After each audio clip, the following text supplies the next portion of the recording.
My background has actually been quite extensively in the entertainment industry of all things, but I actually got into iOS development because of my own personal needs as a visually impaired person. When I was little, I actually was turned on to technology because of my grandmother. She repaired telephones. She worked for AT&T, yeah, and she would always bring little bits of kit home, and this is a printed circuit, and this is a part of a telephone, and my sister and I were just in awe, So yeah. When I developed my disability as a teenager.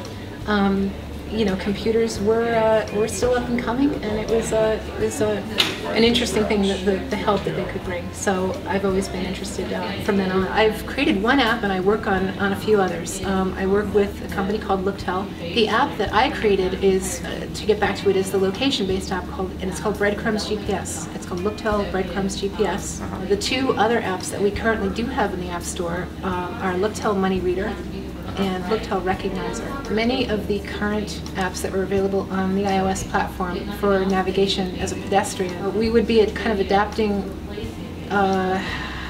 transportation-based apps. In other words, an app like Navigon or MotionX Drive are meant to be really more used in cars. We would kind of adapt that to our uses as a pedestrian. Now, Navigon has implemented pedestrian modes since it started a few years ago, since we actually came upon it as the blind community.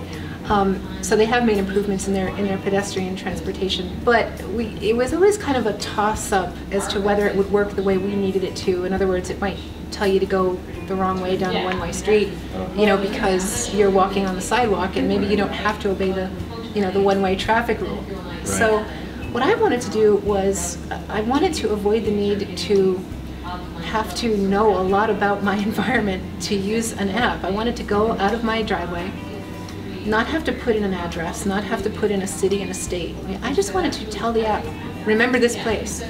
And once you remember this place, tell me always where this place is in relation to me and my phone.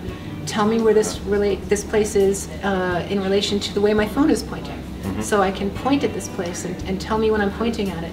Tell me how far it is away from me, and give me an alert when I get close to it again.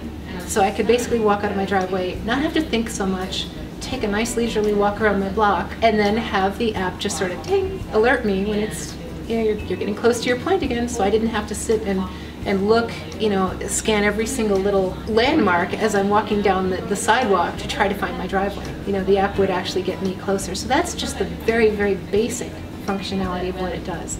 And it's called breadcrumbs because you can take these little points that you drop, and it can do much, much more. But that's how it started. So it has changed many people's lives, opened up worlds of apps and uses for a device that you can carry with you at all times that we never had before. We just didn't have the wide array of access choices.